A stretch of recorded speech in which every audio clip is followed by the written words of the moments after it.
Welcome to Nexus Clinical. Before diving into this lecture, I want to ensure we're all on the same page. This is for general informational purposes only and does not constitute the practice of medicine, nursing, or other professional healthcare services, including the giving of medical advice. No doctor-patient or pharmacist-patient relationship is formed. Using this information and the materials linked to this content is at the user's risk. This is not intended to substitute for professional medical advice, diagnosis, or treatment.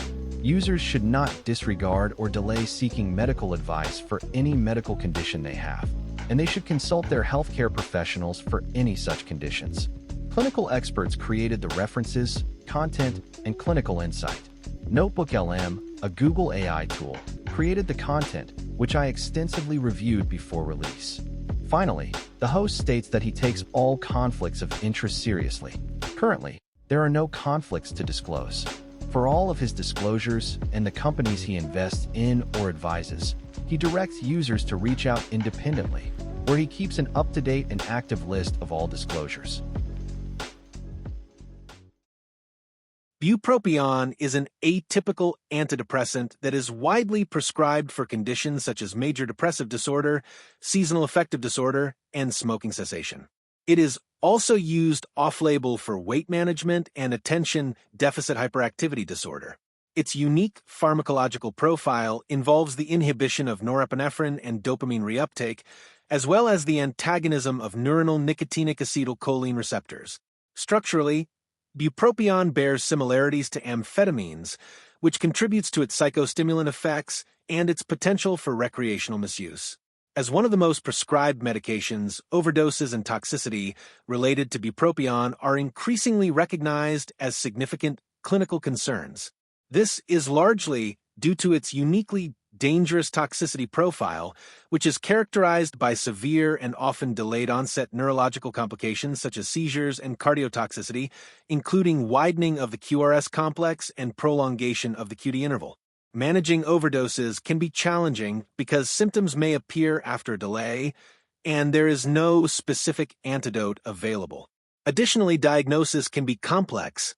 Therefore, it is essential for healthcare professionals to have a thorough understanding of the pharmacology, pharmacokinetics, and management strategies for overdose cases involving bupropion. Here are 10 brief learning objectives designed to enhance understanding of bupropion's pharmacology, toxicity, and management. First, it is important to describe the pharmacological classification of bupropion, its primary therapeutic uses, and off-label applications. This includes understanding its unique mechanism of action as a norepinephrine and dopamine reuptake inhibitor, as well as its structural similarities to amphetamines. Next, one should explain the pharmacokinetic profile of bupropion and its active metabolites. This entails detailing how absorption varies based on the formulation, recognizing its extensive hepatic metabolism primarily through the enzyme cytochrome P452B6, and understanding the formation of pharmacologically active metabolites that have prolonged half-lives. Additionally, it is crucial to acknowledge bupropion's significant potential to inhibit cytochrome P452D6. It is also vital to recognize the growing clinical concern regarding overdose and toxicity associated with bupropion. The profile is considered uniquely dangerous due to its widespread use, abuse potential, and the generally greater severity of toxicity compared to other common antidepressants. Seizures are a hallmark and critical neurotoxic manifestation of bupropion overdose. To fully understand this, one must describe the dose-dependent nature of seizures, their potential for delayed onset, which can occur up to 24 hours with modified-release formulations, and the increased risk of recurrent seizures and status epilepticus. In the event of toxicity, understanding cardiovascular manifestations is essential. Common signs include sinus tachycardia, while more severe findings may include widening of the QRS complex, which occurs due to inhibition of gap junctions and prolongation of the QT interval caused by blockade of the rapid component of the delayed rectifier potassium current. These electrical disturbances can progress to cardiogenic shock and cardiac arrest. The management of bupropion overdose presents several challenges. It is important to emphasize the potential for delayed symptom onset, the absence of a specific antidote, and the possibility of false positive results on urine drug screens for amphetamines.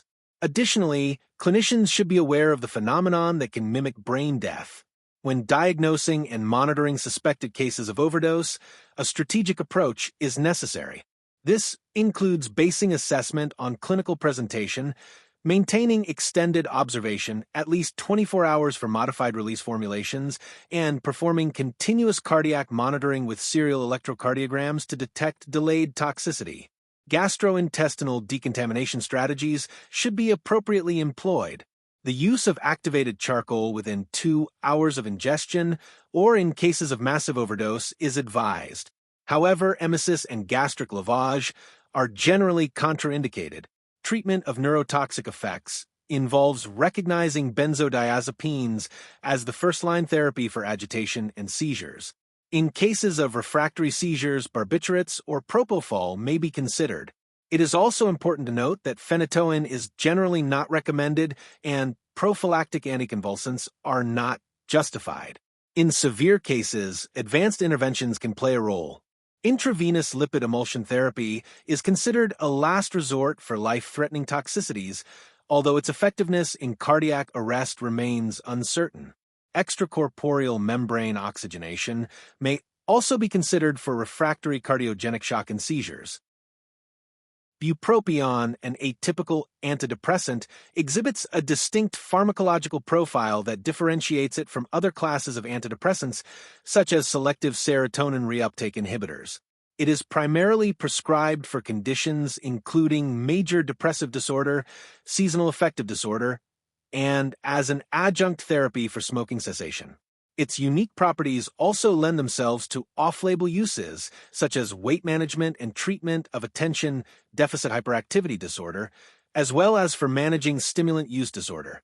Chemically, bupropion hydrochloride contains a phenylethylamine skeleton, which bears similarities to amphetamine and substituted cathinones, also known as beta-ketoamphetamine. This structural resemblance accounts for its psychostimulant effects and potential for recreational misuse. The molecular weight of bupropion is 276 daltons, and it has a logarithmic partition coefficient log-p of 3.2.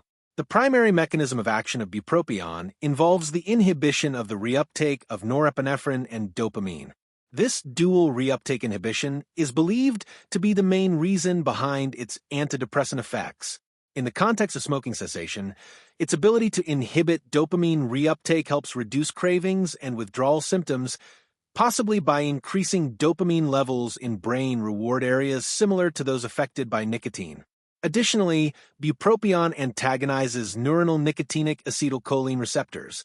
At a cellular level, bupropion can inhibit cardiac gap junctions, which impairs intercellular communication between cardiac muscle cells, leading to effects such as widening of the QRS complex on electrocardiograms. When taken at higher than therapeutic concentrations, it can weakly block the delayed inward rectifier potassium channels, which may result in prolongation of the QT interval. Bupropion also exhibits some anticholinergic activity, which can cause minor clinical features in cases of intoxication, including pupil dilation and facial flushing. Bupropion is administered orally and is available in various formulations designed to control its release and absorption profile. Its absorption is not significantly influenced by food intake. The time it takes to reach peak plasma concentrations varies depending on the formulation. Immediate release tablets typically reach peak levels in approximately 1.5 hours, sustained release formulations in about 3 hours, and extended release formulations in around 5 hours.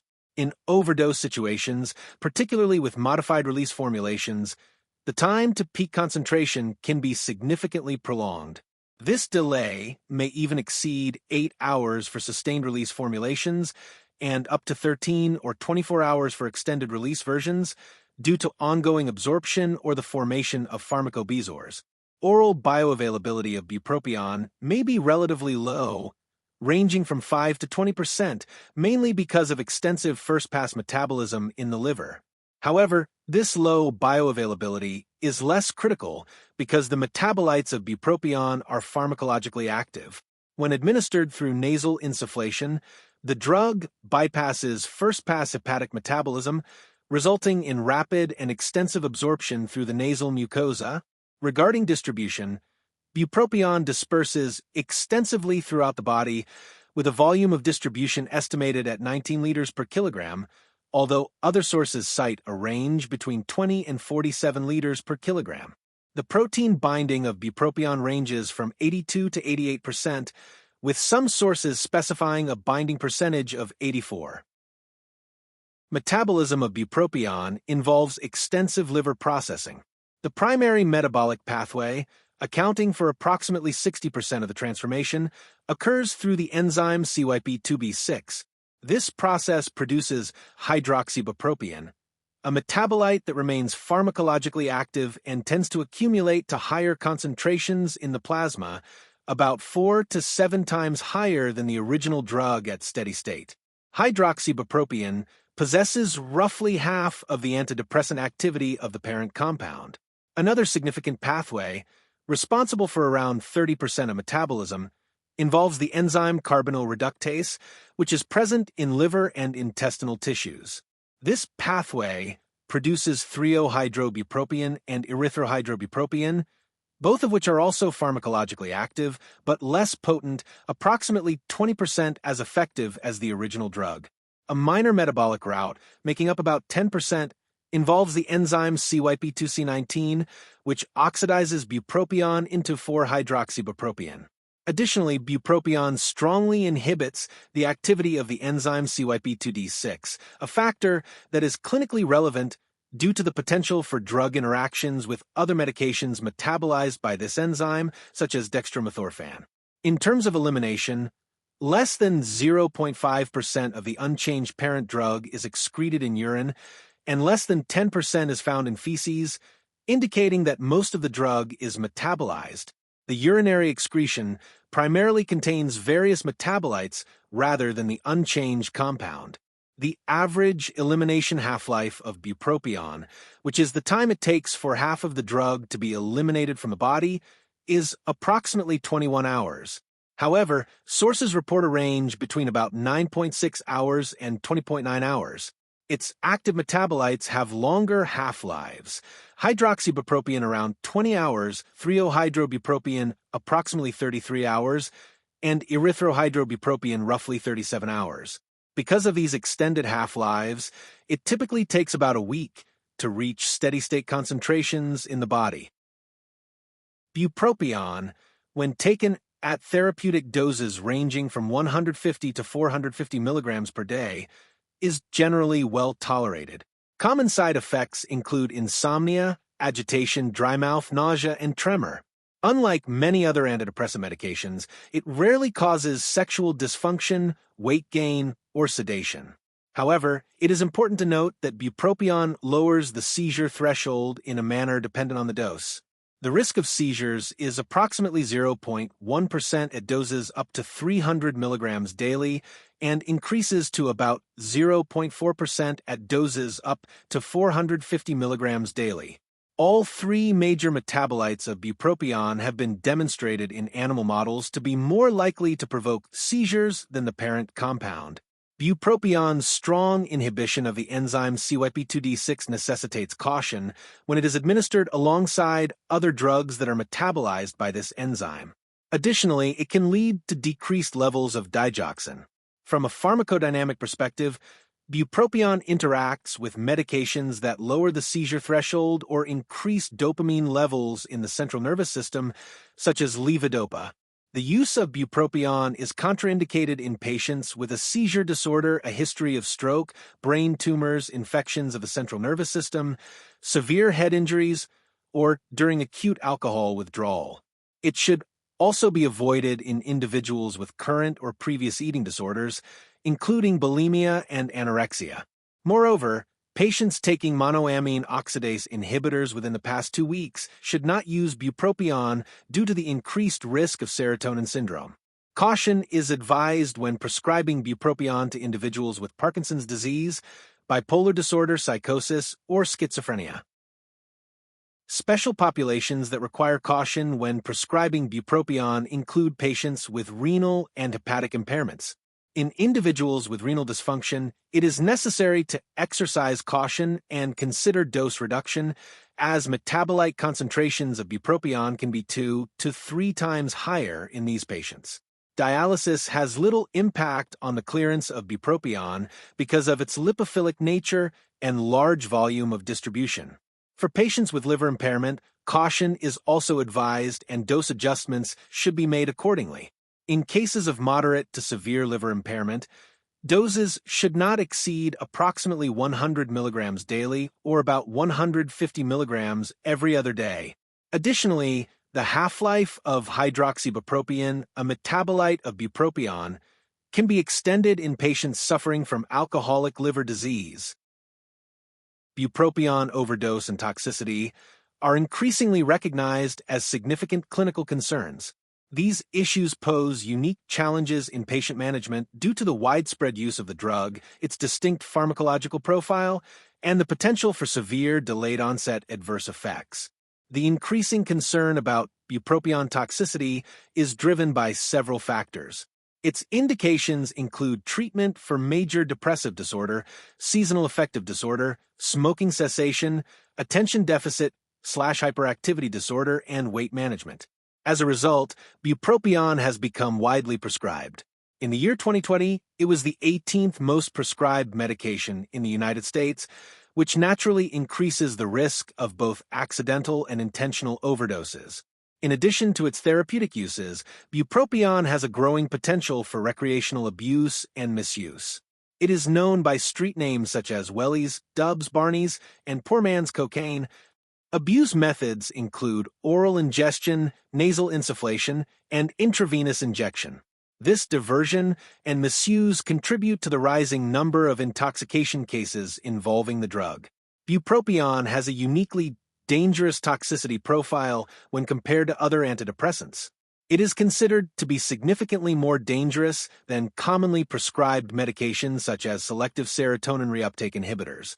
Although tricyclic antidepressants have largely fallen out of favor due to their high toxicity in overdose situations, bupropion's continued widespread use makes it one of the most hazardous antidepressants available today. Neurological toxicity related to seizures is a characteristic feature of overdose with bupropion. The risk of experiencing seizures is dependent on the dose taken. At therapeutic doses, which can be up to 300 milligrams per day, the occurrence of seizures is relatively rare, affecting approximately 0.1% of patients. However, this risk increases to about 0.4% when the dose reaches 450 milligrams per day. In cases of overdose, seizures have been reported in up to 15% of patients based on large retrospective reviews. The incidence is even higher in cases involving extended-release formulations, with reports of seizures occurring in up to 31.6% of such cases. Seizures may not happen immediately. They can be delayed by as much as 24 hours after ingestion, particularly with modified-release formulations. Furthermore, in scenarios involving large doses, the risk of developing status epilepticus, a severe form of seizure, is significant. The lowest recorded dose associated with seizures is 575 milligrams. The likelihood of seizures increases markedly with doses exceeding 3 grams. Cardiovascular toxicity is a significant concern in cases of bupropion overdose. Sinus tachycardia, or an abnormally rapid heartbeat, is commonly observed. More serious complications can include widening of the QRS complex and prolongation of the QT interval, which are indicators of abnormal electrical activity in the heart. The prolongation of the QT interval from bupropion is primarily due to its blockade of cardiac potassium channels. However, this does not usually lead to a dangerous arrhythmia known as torsades de pointes in clinical settings. In severe cases, these cardiac issues can escalate to cardiogenic shock, characterized by global cardiac dysfunction, and in some instances result in cardiac arrest. Although rare, Occurring in less than 5% of cases, refractory shock and life-threatening ventricular arrhythmias can occur. The risk of cardiac toxicity increases with overdoses exceeding 10 grams. Seizures are considered a hallmark of bupropion overdose and are often the first dramatic symptom. They can occur at doses as low as 575 milligrams and become increasingly likely with ingestions exceeding approximately 3 grams. The onset of seizures can be rapid, especially with non-oral methods of intake such as insufflation, but it is often delayed after oral ingestion, particularly with sustained-release and extended-release formulations. In cases involving extended-release formulations, seizures can occur up to 24 hours after ingestion, with about 25% of cases manifesting more than 8 hours later. It is not uncommon for patients to experience multiple seizures, and in some cases, status epilepticus can develop, often requiring intubation. Other neurological symptoms associated with overdose include agitation, delirium, which may present as either agitated or hypoactive, as well as tremors, hallucinations, and myoclonic jerks.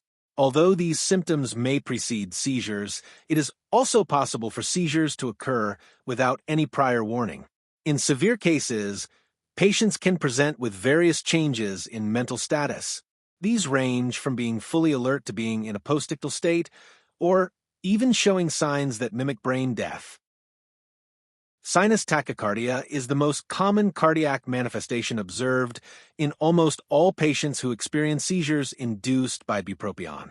Electrocardiogram readings may reveal widening of the QRS complex and prolongation of the QT interval. These changes are caused by bupropion's inhibition of cardiac gap junctions and delayed rectifier potassium channels. In cases of more severe toxicity, patients may develop ventricular arrhythmias such as ventricular tachycardia and ventricular fibrillation. They may also experience hypotension and cardiogenic shock, which is often accompanied by a reduced ejection fraction. Less commonly, patients can suffer from refractory shock or malignant arrhythmias, which occur in fewer than 5% of cases. Challenges in the clinical management of bupropion poisoning include several significant issues. One of the critical concerns is the delayed onset of symptoms, which is particularly problematic with extended-release formulations. This delayed presentation, sometimes described as a delayed toxin bomb, results from the prolonged absorption of the drug.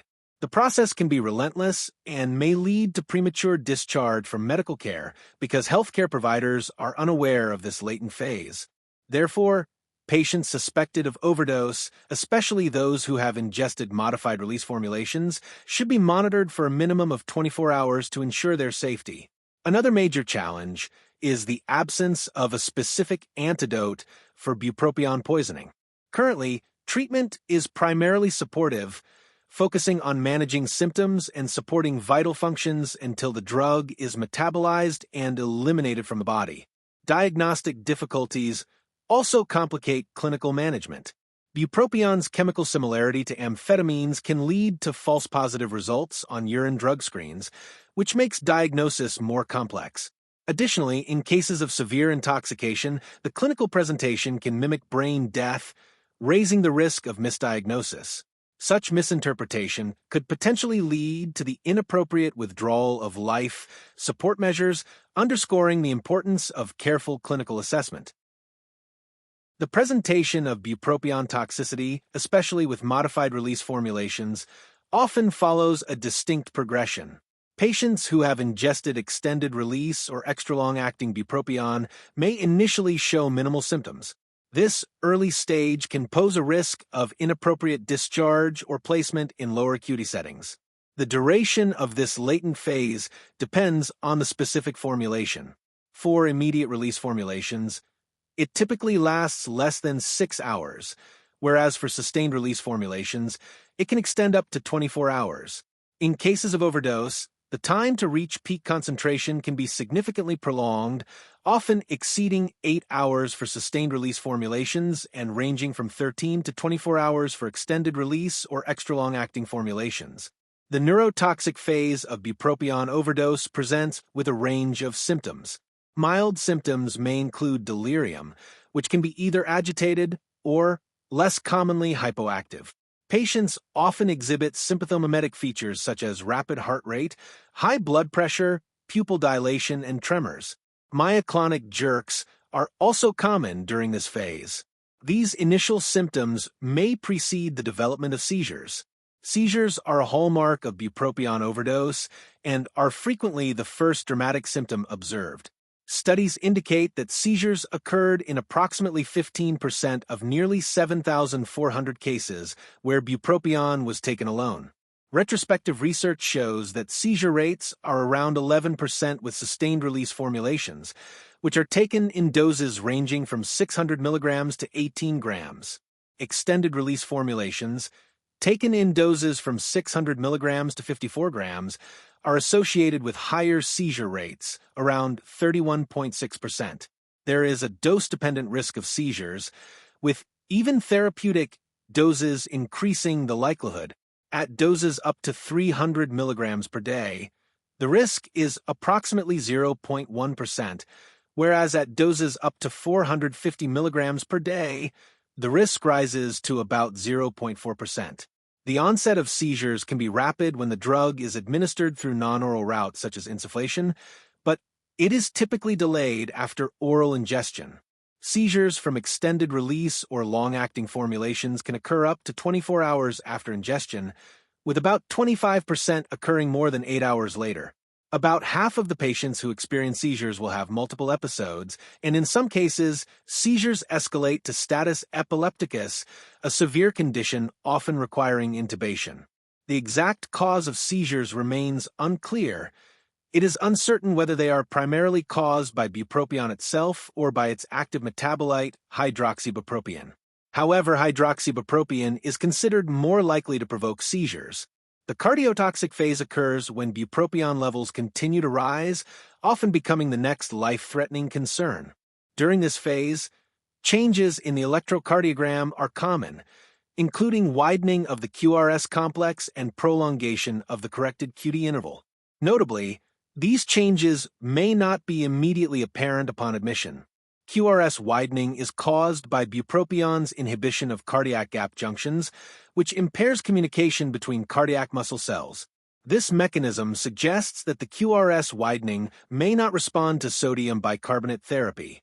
The prolongation of the corrected QT interval results from bupropion blocking specific cardiac potassium channels, particularly the delayed inward rectifier potassium channel. Although QT interval prolongation can increase the risk of seizures, with an odds ratio of approximately 3.4 for intervals exceeding 500 milliseconds, clinical reports of torsade de pointes have not been documented. Hemodynamic instability is another serious concern during this phase. Patients may experience hypotension that requires the use of vasopressors cardiogenic shock, potentially necessitating extracorporeal membrane oxygenation, and life-threatening ventricular arrhythmias. Refractory shock and malignant arrhythmias are relatively rare, occurring in less than 5% of cases. The most common cardiac manifestation of bupropion overdose is sinus tachycardia. The diagnosis of bupropion overdose and toxicity is primarily based on clinical assessment. This involves a careful evaluation of the patient's history of exposure to the drug and the presence of characteristic signs and symptoms, as laboratory confirmation of bupropion levels is often not quickly available or useful in immediate treatment. Given the widespread availability of bupropion, healthcare providers should maintain a high level of suspicion for toxicity in patients presenting with unexplained seizures. Diagnosing bupropion overdose relies heavily on clinical presentation rather than specific blood tests, which are generally not diagnostic in acute settings. Many patients may attempt suicide by ingesting medications they have readily accessible. Laboratory tests have their limitations. Serum bupropion concentrations are usually not helpful for immediate management because these tests are not commonly available, and the drug is unstable in blood samples unless they are rapidly frozen. Urine toxicology screens using immunoassays can sometimes produce false positive results for amphetamines because of structural similarity to phenylethylamines, which can serve as a helpful clue. In cases where co-ingestion of other substances is suspected, it is advisable to measure levels of acetaminophen and salicylates. Recognizing the clinical course and understanding the need for ongoing monitoring are crucial. Patients may enter a latent phase following ingestion, especially with modified-release formulations of the medication. During this period, they may show minimal symptoms, which could lead to premature discharge if not properly identified. The latency period is typically less than 6 hours for immediate-release formulations and can extend up to 24 hours for sustained-release or extended-release forms. Continuous cardiac monitoring and serial electrocardiograms are vital to identify delayed cardiotoxic effects, including widening of the QRS complex and prolongation of the QT interval. Patients should be observed for at least 24 hours after ingestion of sustained-release or extended-release formulations, and monitoring should continue until all symptoms and vital sign abnormalities such as rapid heartbeat fully resolve. Physical examination findings can also provide diagnostic clues, especially in cases of recreational misuse. Signs such as nasal injury or bleeding from the nose may indicate insufflation, while track marks, tissue necrosis, or secondary infections can suggest intravenous drug use. Recognizing these diagnostic considerations is essential for timely and appropriate intervention, emphasizing the importance of vigilance and extended observation, particularly with modified-release medications.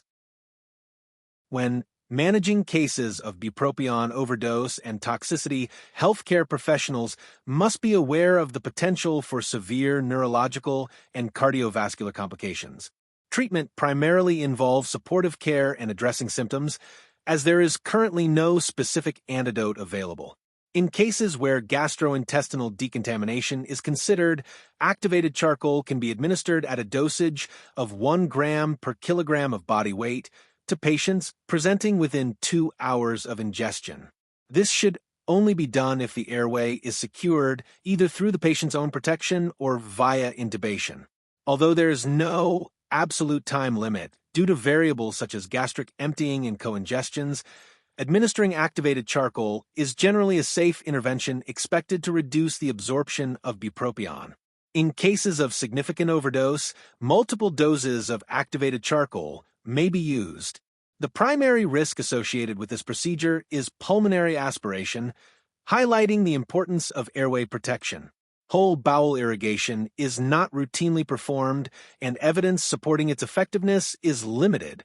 It might be considered in cases of large ingestions of modified-release bupropion, especially in patients who are intubated with a mechanically protected airway and do not have ileus perforation or mechanical obstruction. Its use in patients who are not intubated is more controversial due to a higher risk of aspiration if seizures occur and relatively lower benefits. Gastric emptying procedures such as emesis or gastric lavage are not indicated and induce significant risks. In particular, inducing vomiting is contraindicated because of the high risk of aspiration, especially during seizures. Management of neurotoxicity, agitation, and delirium are initially managed with benzodiazepines, which are considered the first-line agents. These medications can also help reduce the risk of seizures. In the case of seizures caused by bupropion, benzodiazepines remain the primary treatment and have shown effectiveness. For recurrent seizures or status epilepticus, second-line therapies include barbiturates such as phenobarbital, pentobarbital, and thiopentone, as well as propofol. Propofol's gamma-aminobutyric acid agonist effects may enhance its effectiveness when used together with benzodiazepines and barbiturates, especially in refractory cases. The use of phenytoin is generally not recommended for seizures induced by toxins, including those caused by bupropion, as it is unlikely to terminate such seizures and may pose adverse cardiac risks. Animal studies have demonstrated that phenytoin does not block the convulsant effects of bupropion. The role of levetiracetam in preventing seizure recurrence is unclear, although it is often used in practice. Finally, prophylactic anticonvulsant therapy is not justified in cases of bupropion poisoning, as it does not offer proven benefits. A common manifestation of bupropion overdose is sinus tachycardia, which is the most frequently observed cardiac symptom. bupropion toxicity can also cause widening of the QRS complex and prolongation of the QT interval on an electrocardiogram. The mechanism behind the widening of the QRS complex is believed to involve the inhibition of cardiac gap junctions, which impairs communication between heart muscle cells. As a result, sodium bicarbonate therapy, although effective against sodium channel blockade caused by other drugs, is unlikely to be beneficial in treating QRS widening due to bupropion toxicity. Additionally, at higher concentrations, bupropion weakly blocks delayed inward rectifier potassium channels, which can lead to prolongation of the corrected QT interval. Intravenous lipid emulsion therapy has become a prominent topic in the management of severe overdoses of foreign substances, especially those with lipophilic properties such as bupropion. This form of therapy is already well established for the treatment of local anesthetic systemic toxicity. However, its application in cases of bupropion overdose and toxicity is still under investigation. Researchers and clinicians continue to explore its efficacy and develop evolving clinical guidelines to optimize patient outcomes. The role and indications for intravenous lipid emulsion therapy in bupropion toxicity are based on current consensus from toxicology workgroups. This therapy is suggested as a conditional measure in life-threatening situations when other conventional treatments have failed. Specifically, intravenous lipid emulsion therapy is recommended if other therapies do not work or as a last resort. This recommendation is classified as a grade 2D and is primarily supported by limited case reports indicating survival, with uncertainty whether patients would have survived without the therapy. In cases of bupropion-induced cardiac arrest, the recommendation for intravenous lipid emulsion therapy remains neutral.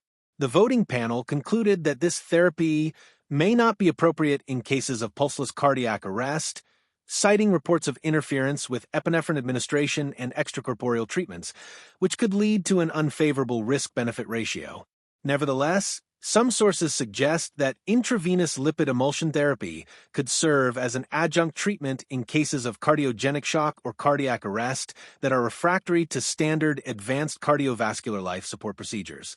For non-life-threatening toxicity, the use of intravenous lipid emulsion therapy as a first-line treatment is generally advised against. This stance is also supported by a grade 2D recommendation. It is important to note that current clinical opinion is shifting away from the routine use of intralipid for treating bupropion overdose. However, intralipid may still be considered as a last resort treatment in centers that do not have access to extracorporeal membrane oxygenation for cardiogenic shock that does not respond to other interventions. While lipid emulsions are a recognized intervention for severe overdoses of xenobiotics, especially those involving lipophilic agents such as bupropion, the exact mechanism by which they work remains unclear. Several theories have been proposed to explain their observed effects. One of the primary proposed mechanisms for lipid emulsions in toxicology is known as the lipid sink, sponge, or conduit mechanism. This is considered the most widely accepted and compelling theory. It suggests that lipid emulsions act by absorbing lipophilic xenobiotics, effectively removing them from the sites of toxicity. The emulsion creates a non-aqueous lipid phase within the bloodstream, which sequesters the drug and thereby decreases the amount of the toxic substance at the site of harm. This entrapment reduces the free concentration of the drug, which can help reverse conditions such as cardiac toxicity. Support for this mechanism comes from observations in cases where serum concentrations of drugs like bupropion increased significantly after the administration of lipid emulsion therapy in successful rescues from overdose. This increase aligns with the idea that the drug was being drawn into the lipid phase. Additionally, animal studies have shown that lipid emulsions decrease the distribution of drugs like bupivacaine into tissues such as the brain and heart, while increasing plasma concentrations of other drugs like clomipramine and amiodarone. Further evidence is provided by studies where lipid emulsions mitigated central nervous system effects in animal models of sedation with thiopental. Since the central nervous system does not primarily utilize fatty acids for metabolism, This indirect evidence supports the concept that xenobiotics are removed from the central nervous system via this mechanism. The theory of modulation of intracellular metabolism suggests that intravenous lipid emulsion provides an external source of fatty acids, which can help overcome blocked or inhibited enzymes. This supply of fatty acids can supply energy to a heart that is deprived of it, potentially reversing toxicity. For example, bupivacaine is known to block carnitine-dependent mitochondrial lipid transport and inhibit the switch from fatty acid metabolism to carbohydrate-dependent metabolism. Theoretically, providing excess fatty acids could bypass this dysfunction. However, experimental evidence supporting this mechanism in the context of poisoning from foreign substances is limited. Some studies on toxicity caused by bupivacaine indicate a metabolic effect, as intravenous lipid emulsion has been shown to reverse cardiac dysfunction even at low concentrations. Additionally, pretreatment with inhibitors of fatty acid oxidation has prevented the rescue effect of lipid emulsion. Conversely, other studies, such as those involving toxicity from verapamil, suggest that intravenous lipid emulsion may work through mechanisms unrelated to metabolism. The hypothesis that lipid emulsion directly activates calcium and sodium ion channels is less supported by current evidence. Some experimental studies have shown that fatty acids such as linolenic and stearic acids can decrease sodium channel blockade caused by bupivacaine. Additionally, fatty acids like oleic, linoleic, and linolenic acids have been observed to increase calcium current. However, it is important to note that these studies do not accurately represent the effects of intravenous lipid emulsion administration in humans or animals. Moreover, the quantities of fatty acids used in these experiments are not translatable into practical or effective dosing regimens for clinical use. The Intravenous Lipid Emulsion Workgroup is a collaborative initiative involving major toxicology associations. In 2016, they published evidence-based recommendations regarding the use of intravenous lipid emulsion therapy in cases of poisoning. These recommendations serve as an important framework for understanding the role of intravenous lipid emulsion therapy, especially given the ongoing need for high-quality evidence in this area of toxicology. The workgroup employed a rigorous methodology to develop these recommendations. This process included a systematic review of the literature and a 2-round modified Delphi method to reach consensus on clinical guidance. The recommendations address 22 toxins or categories of toxins across 3 clinical situations: cardiac arrest, life-threatening toxicity, and non-life-threatening toxicity. When formulating these guidelines, the workgroup considered the balance between desirable and undesirable outcomes, the quality of the evidence, and resource implications. A crucial insight from the workgroup's findings is the overall cautious approach toward the use of intravenous lipid emulsion therapy. Despite some initial enthusiasm for this treatment, the panel determined that there was not enough evidence to recommend its use in most poisoning cases and clinical situations. As a result, many of their recommendations remain neutral. These neutral positions reflect a strong consensus that the risks and benefits of the therapy are balanced rather than indicating a mere lack of data.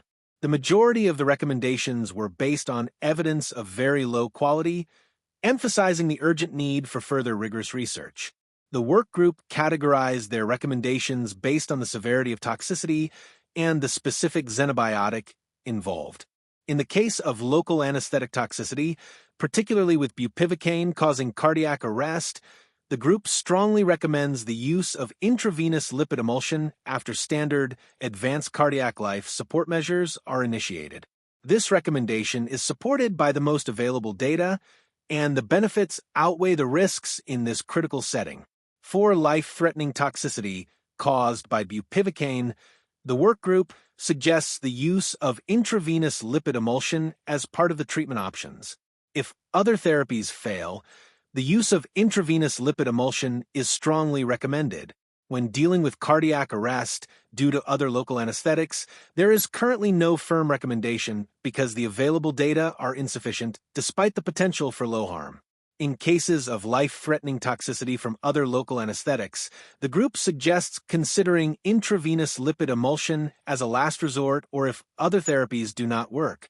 For non-life-threatening toxicity caused by any local anesthetic, the recommendation remains neutral due to insufficient data and a balance of risks and benefits.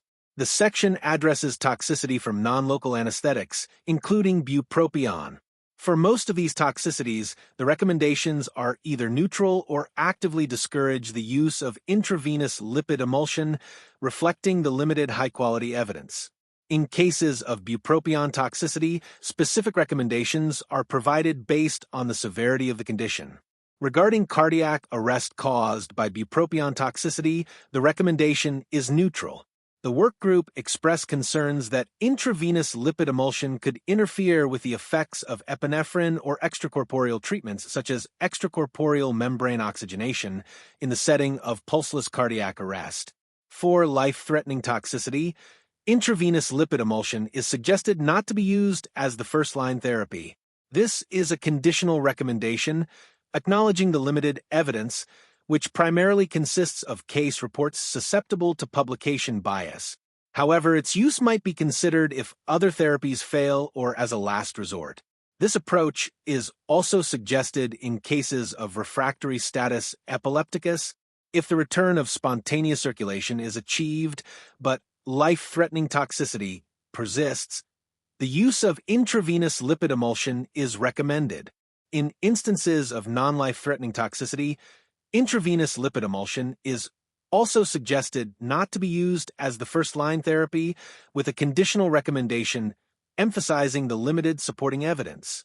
Amitriptyline and other tricyclic antidepressants are generally discouraged for use with intralipid therapy or are given a neutral recommendation, particularly as a first-line treatment. This is due to a lack of demonstrated benefit in studies and the established efficacy of bicarbonate therapy. Moving on to calcium channel blockers, the recommendations tend to be neutral or advise against the use of intralipid therapy, especially as an initial option. Concerns highlighted include inconsistent outcomes, the potential for intralipid to enhance gastrointestinal absorption of orally ingested toxins, and interference with effective resuscitative medications and extracorporeal devices.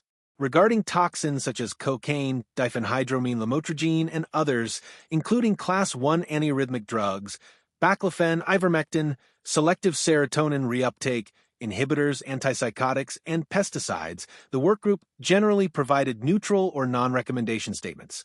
These reflect the limited data available, the need to balance potential risks and benefits, and the availability of other accepted treatments. For treating local anesthetic toxicity, intralipid is recommended at a 20% concentration, as it is the formulation most frequently reported and studied. This recommendation is conditional and rated as level 2D. For non-local anesthetic toxicity, there is no specific formulation preferred due to a lack of sufficient comparative data. Regarding dosing, there is no definitive guidance on the optimal amount to administer for either local anesthetic or non-local anesthetic toxicities, as there is a lack of human dose-response data. However, the workgroup indicates a slight preference for administering an initial bolus of 1.5 milliliters per kilogram of the 20% intralipid, followed by an infusion of 0.25 milliliters per kilogram per minute for 30 to 60 minutes, especially in cases of local anesthetic toxicity. For non-local anesthetic toxicity, the general principle is to use the lowest effective dose possible. This approach is consistent with guidelines for parenteral nutrition, which limit daily intralipid infusion to between 500 and 1,200 milliliters or 10 milliliters per kilogram of the 20% formulation. Regarding cessation of treatment, there are no clear guidelines as data are insufficient to define specific endpoints such as maximum dose, maximum duration, or observable clinical improvement. Due to concerns about lipid overload and fluid overload, it is recommended to limit the total volume of intralipid administered to approximately 10% of the total blood volume.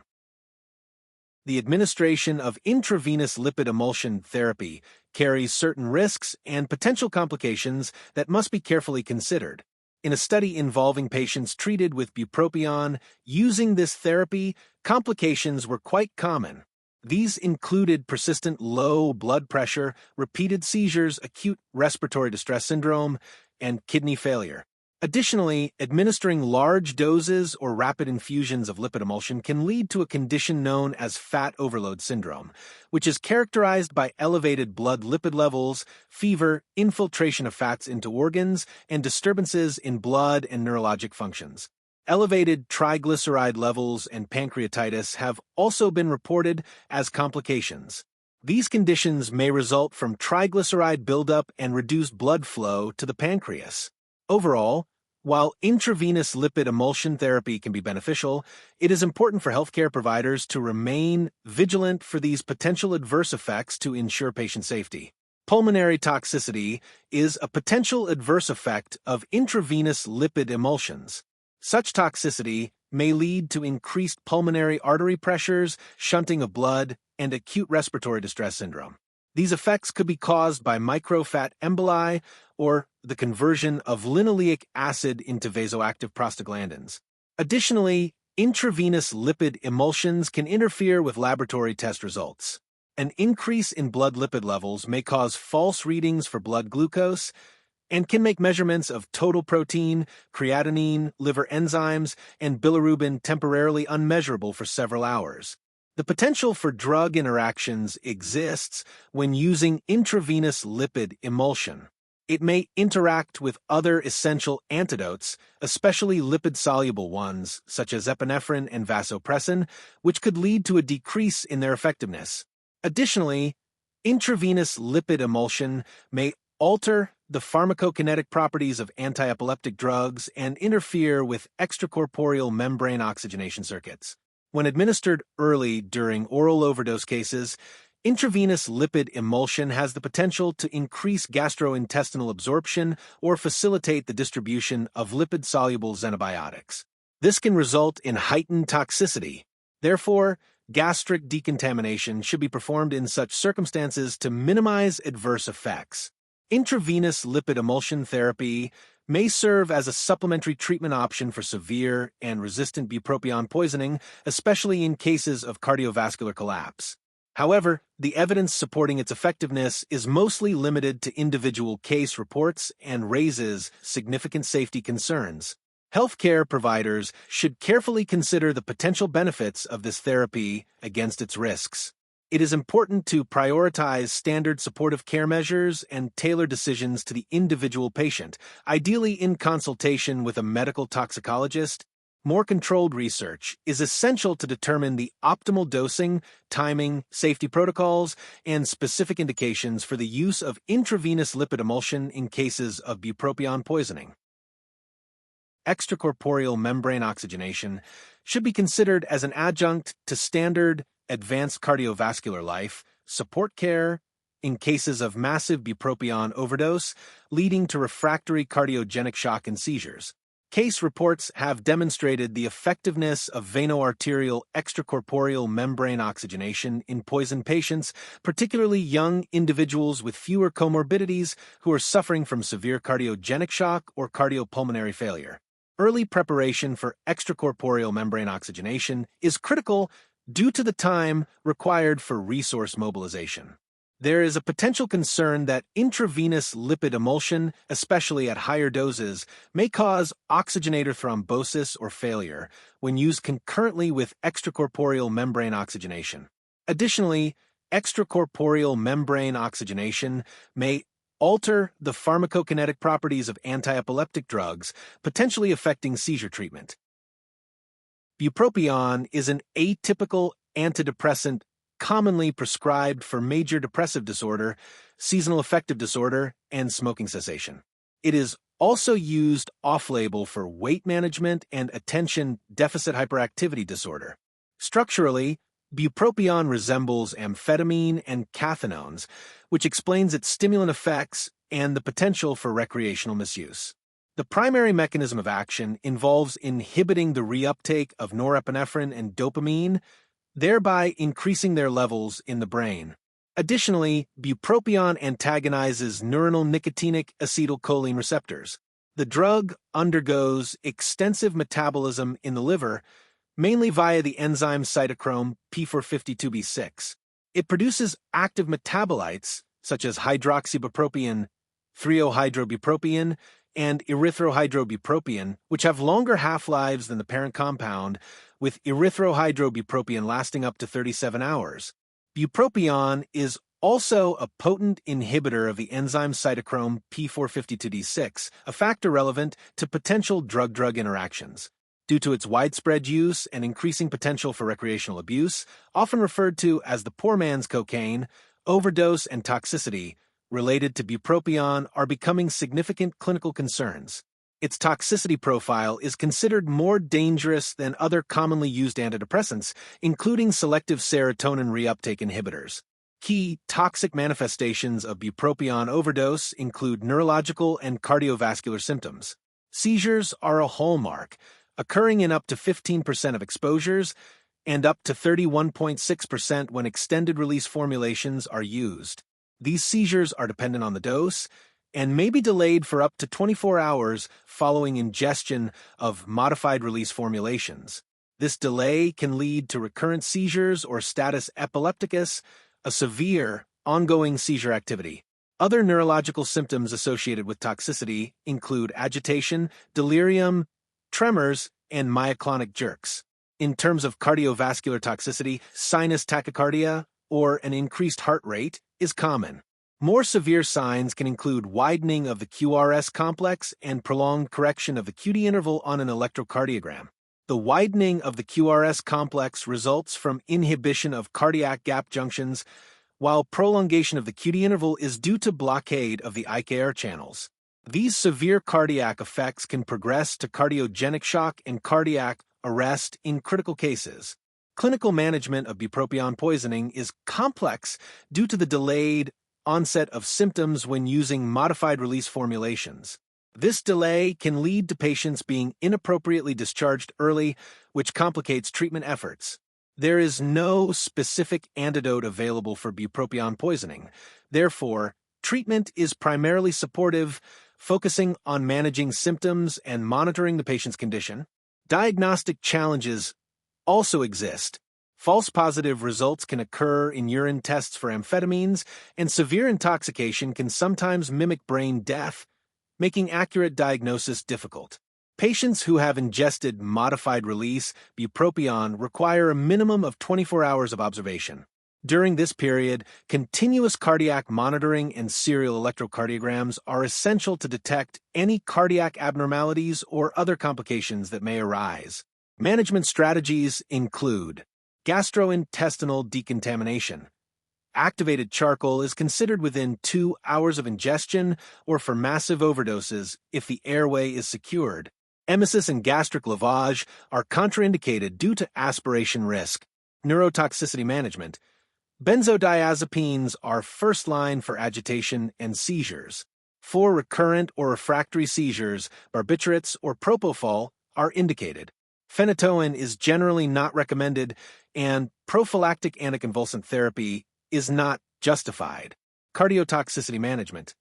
Sodium bicarbonate is unlikely to be effective for bupropion-induced QRS widening. Intravenous lipid emulsion, ILE, its role is debated. It is conditionally suggested for life-threatening toxicity when other therapies fail or as a last resort grade 2D, but there is a neutral recommendation for bupropion-induced cardiac arrest due to concerns about interference with epinephrine and extracorporeal treatments.